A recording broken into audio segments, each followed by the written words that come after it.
নমস্কার, অনায়াস রোজগার রান্নায় আরও একবার আপনাদের স্বাগত। আজকে আবার একটা হেলদি রেসিপি নিয়ে চলে এসেছি। চলুন তাহলে শুরু করি। কড়াই বসিয়ে দিলাম,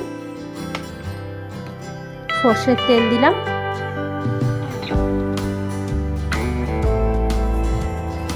সামান্য গোটা জিরে দিলাম, দুটো শুকনো লঙ্কা দিলাম,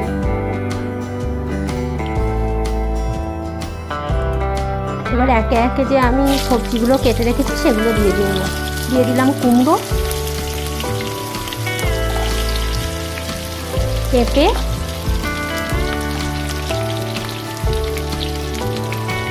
ঝিঙে দিয়ে দিলাম,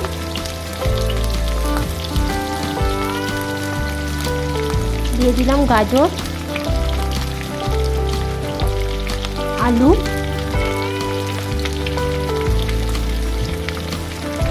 আর বরবটি কলাই, আর দুটো চেরা কাঁচা লঙ্কা। এবার আনাজগুলো আমি একটু ভালো করে ভেজে নেব।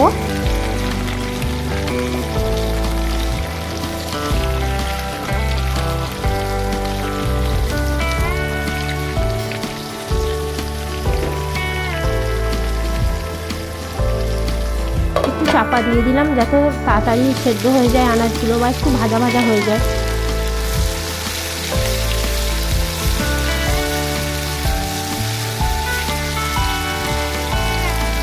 এই খিচুড়িটা আমরা সব রকম আনাজ দিয়ে করতে পারি। টমেটো দিয়ে দিলাম, টমেটো দিয়ে আর একটু ভালো করে সব আনাজ ভেজে নেব।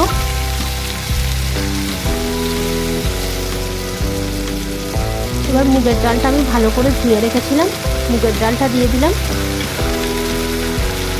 আমি ছোটো কাপের 1 কাপের মতো মুগের ডাল নিয়েছি।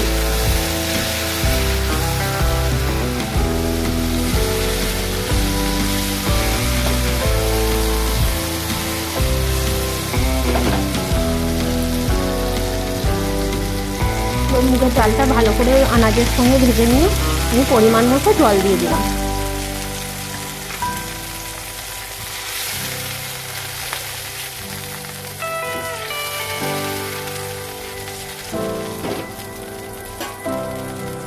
এবার যাতে আনাজগুলো সেদ্ধ হয় সেই জন্য চাপা দিয়ে দিলাম, চাপাটা খুলে নিলাম।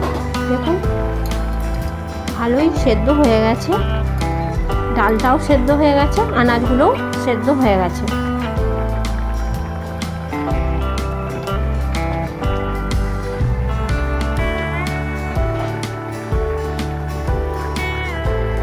ভালো মতো ডালটা সেদ্ধ হয়ে গেছে। এবার আমি আদা থেঁতো করে নিয়েছিলাম, সেই আদাটা দিয়ে দিলাম।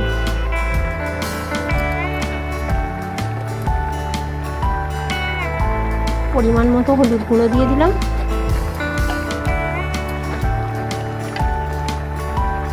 সামান্য লঙ্কার গুঁড়ো দিয়ে দিলাম। যদি বাচ্চারা খায় লঙ্কার গুঁড়ো নাও দিতে পারেন।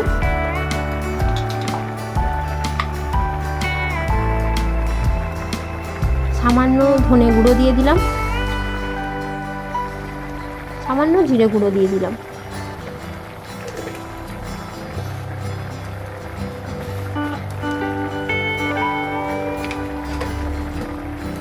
এবার মশলাগুলো ভালো করে আনাজ আর ডালের সঙ্গে ভালো করে মিশিয়ে নেব।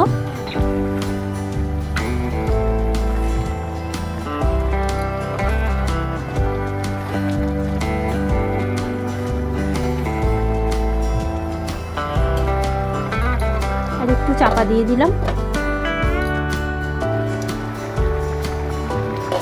চাপাটা খুলে আর একটু ভালো করে নেড়ে নিলাম।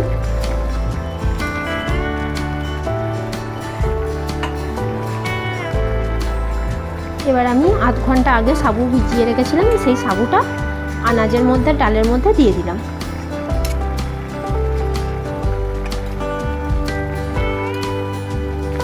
এবার সাবুটা দিয়ে ভালো করে সব মিশিয়ে নেব।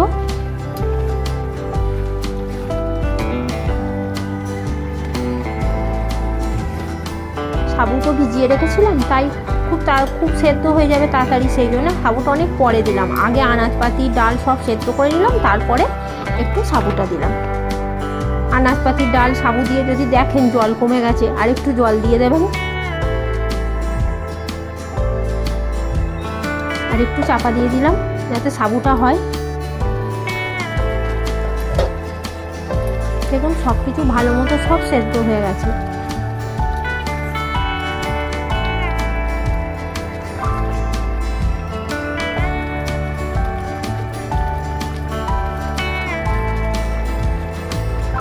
পরিমাণ মতো লবণ দিয়ে দিলাম।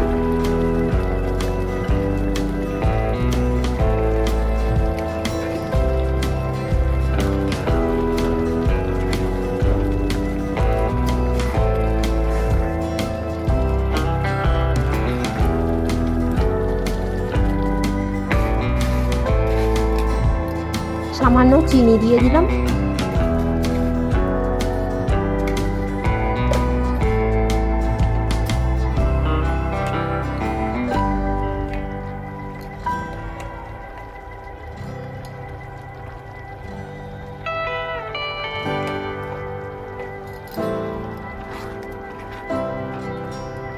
এবার নামাবার সময় হয়ে গেছে, তাই আমি একটু ওপর থেকে শুধু জিরেটাকে ভেজে শুকনো খোলায় ভেজে গুঁড়িয়ে নিয়েছিলাম, সেই জিরে ভাজাটা ওপরে দিয়ে দিলাম, দিয়ে ভালো করে সব মিশিয়ে নিলাম।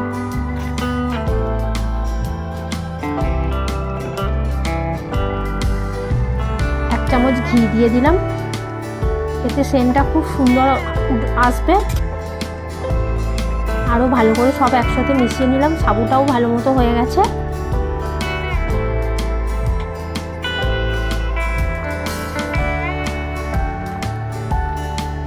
আজকের জন্য এইটুকু, আবার অন্য দিন অন্য একটা রেসিপি নিয়ে আসবো।